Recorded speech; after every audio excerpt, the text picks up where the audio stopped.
Welcome back नाजरीन। नदीम अब्दुल चंद साहब, आपकी पार्टी ने क्या ये फैसला कर लिया कि क्यू लीग को आप शामिल करेंगे, ट्रेजरी बेंचेस पे बिठाएंगे? देखिए, पाकिस्तान पीपल्स पार्टी ने तो पहले दिन से ही इलेक्शन के फौरन बाद ही रिकन्सिलेशन की पॉलिसी हमारी मैनिफेस्टो का भी हिस्सा है। हमने तो नून लीग को भी कहा है कि आए गवर्नमेंट, इस वक्त जो आपके मुल्क के हालात हैं, कोई एक जमात इस मुल्क को मेरे ख्याल में नहीं चला सकती सही तरीके के साथ, जब तक तमाम पोलिटिकल फोर्सेज को इकट्ठे होकर इस मुल्क को क्राइसिस से निकालना होगा। बेरोजगारी है, महंगाई है, जिस तरह आप कह रहे हैं कीमतें बढ़ गई हैं, अवाम के मसाइल हैं, जो इशूज हैं, इशूज के ऊपर अपनी जाती मैं समझता हूं किसी को गुस्सा है या किसी की कोई शिकायत हैं या कोई लड़ाइयां हैं तो उनकी कुर्बानी देनी पड़ेगी। और इस मुल्क को मैं समझता हूं इस वक्त जो गवर्नमेंट है हमारी, उसमें तमाम पॉलिटिकल फोर्सेस को शामिल होकर सही माने में गुड गवर्नेंस करनी पड़ेगी और डिलीवर फिर हो सकेगी। लेकिन अगर आप ब्लेम गेम में रहेंगे, आप इश्यूज के ऊपर पॉलिटिक्स करेंगे, मतलब पॉइंट स्कोरिंग करेंगे, मीडिया गैलरी प्ले करेंगे। क्या है अभी? देखिए, इशूज इस वक्त सबसे बड़ा इशू तो इस मुल्क में दहशतगर्दी है, लॉ एंड ऑर्डर है, उसके बाद महंगाई है, बेरोजगारी है, उसके बाद आपका आबादी का इतनी तेजी के साथ बढ़ना, आपका फॉरेन पॉलिसी बहुत बड़ा इशू है, आपके खित्ते में जंग लगी हुई है, आपके पड़ोस में दो साइड पे ऑलरेडी इंडिया के साथ आपके ताल्लुकात ठीक नहीं है, अफगानिस्तान में जंग है। करेगा ये सारी चीजें? बेहतर तो पोलिटिकल लोग ही करेंगे ना। 3 साल में आपकी पार्टी ये नहीं कर सकती। मैं बता 3 साल में ये तो नहीं मैं कह सकता कि 100% हम नहीं कर सके, लेकिन हमने कोशिश जरूर की है इसको आगे लेके चलने की, और इसको काफी कोशिश के नतीजे में 20 किलो आटे का थैला 265 रुपए से 585 का होगा। ये हुमायूं अख्तर साहब ने जो व्हाइट पेपर देखें, हुमायूं अख्तर साहब का बिल्कुल ठीक है, उनकी अपनी एक राय है। देखें, अगर आटे का थैले की कीमत बढ़ी है तो गंदम की कीमत भी 950 रुपए हुई है। 70% आबादी जो है वो देहातों में है और ज़राअत से मुंसलिक आबादी है।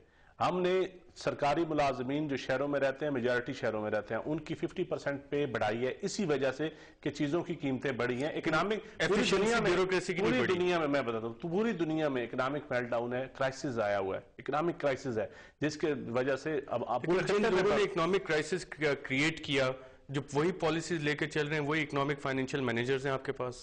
देखिए, फाइनेंशियल मैनेजर्स तो ये तो वक्त बताएगा सही है या गलत है। शायद मेरी अपनी कोई रिजर्वेशन हो इस बारे में, लेकिन वो मैं अपने पार्टी के प्लेटफॉर्म पे बात करता हूं, इस वक्त मैं मुनासिब नहीं समझता।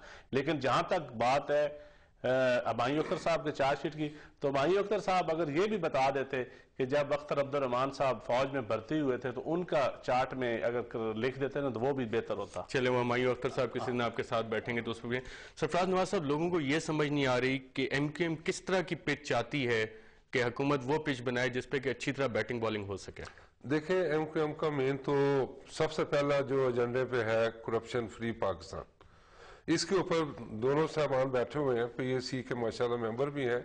इसके ऊपर बात करें ना कि करप्शन अगर पाकिस्तान में खत्म कर दें, कोशिश करें, तो मेरा ख्याल है हमें बाहर से कुछ चीज लाने की जरूरत नहीं। कौन सा करप्शन के 2-3 बड़े केसेस हैं जिनका फैसला होना चाहिए कि इनकलाब आएगा, ये आएगा, और अल्ताफ भाई भी शुरू से कह रहे हैं कि इनकलाब आएगा तो मुल्क बचेगा।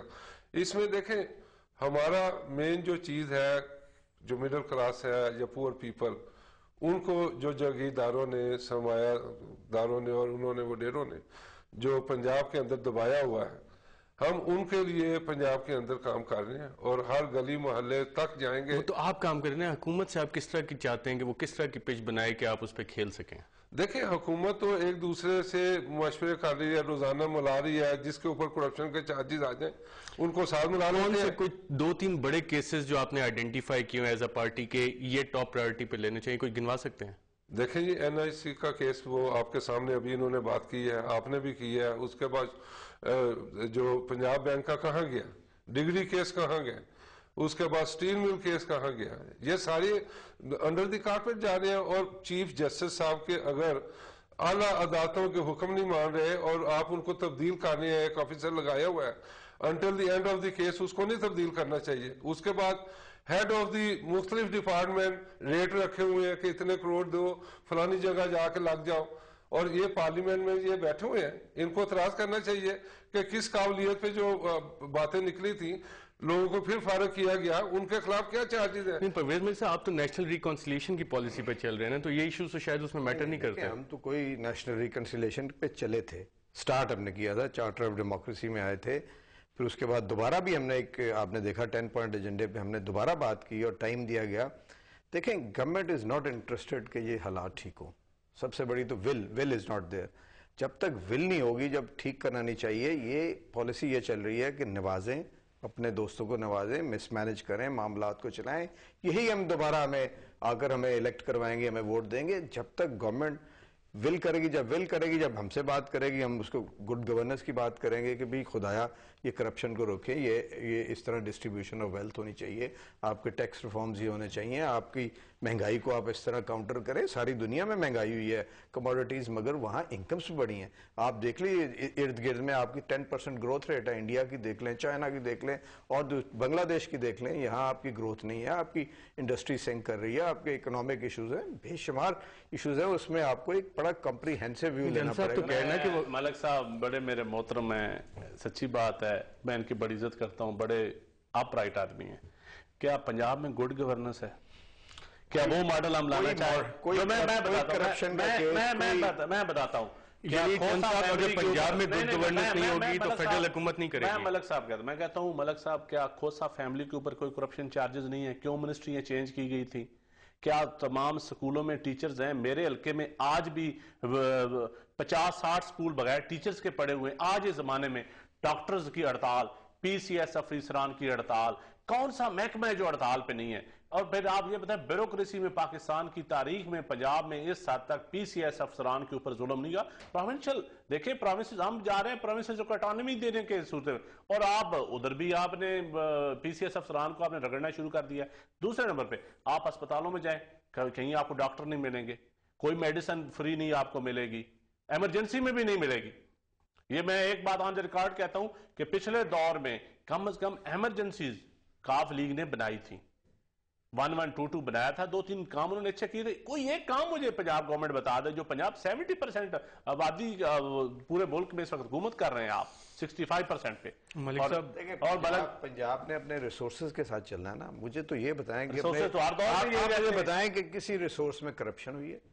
हमने क्यों मेडिकल हमारी बिल्कुल फ्री है, हमने तो सर मेरे बात करने दें सर, वो इमरजेंसी फ्री है, डायलिसिस फ्री किए हमने जो पहले नहीं थे। डायलिसिस वेरी एक्सपेंसिव, पूरे अस्पतालों में डायलिसिस फ्री किए हैं, गरीबों के लिए दानिश स्कूल खोले गए हैं, हमें मैकेनिकल तंदूर की तरफ चले गए हैं, हमने जुडिशरी की तनख्वाह बढ़ाई है, हमने रिफॉर्म किए हैं पुलिस में, हमने मामलात को आगे ले जाया। कोई करप्शन का मामला नहीं है, मगर हम इसको हेवन नहीं बना सके। हम नहीं कहते हेवन, हमारे नहीं सर, मैकेनिकल तंदूर अब उसको रिप्लेस किया है। बहरहाल मैं ये बताना चाहता हूँ कि ये दानिश स्कूलों की बात कर, अगर सर अगर हड़ताल अगर हड़ताल हुई है तो वो असूलों पे हुई है कि हमने ये कोई तरीका नहीं है कि आप सड़कों पे आगे करें, ये कोई तरीका नहीं है कि आप इमरजेंसीज बंद करें। हमें वहां अगर तकलीफ हुई, और इसी तरह पीसीएस अफसर पढ़े लिखे अफसर हैं, अपनी डिमांड्स को किसी अंदाज में करें। ये नहीं हो सकता कि आप सड़कों पे आगे करें, इस वजह से हुई है। मेरी यार सुन लें कि करप्शन आप कहते हैं पंजाब में नहीं है। मैंने मियां नवाज शरीफ के चीफ सेक्रेटरी को लेटर लिखा, मियां नवाज शरीफ साहब को उसकी कॉपी भेजी कि दाने स्कूलों में जो करप्शन ये हो रही है, हाई रेट्स के ऊपर काम टेंडर वार किए जा रहे हैं, कि ये करप्शन नहीं है।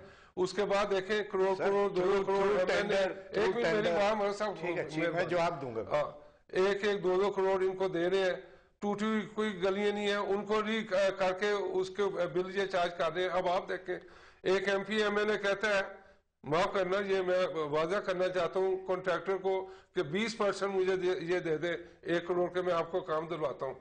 उसके बाद 20 लाख रुपया उधर चला गया।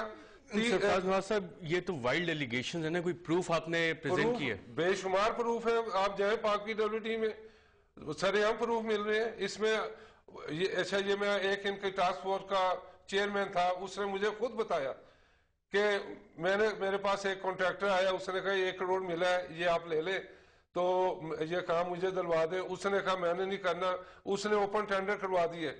उसने फिर मुझे बताया कि चीफ सेक्रेटरी के चीफ मिनिस्टर के ऑफिस से फोन आया कि ये आप क्या गड़बड़ करने लगे हैं, अगर आपको नहीं चाहिए साथ वाले MPO को दे दे।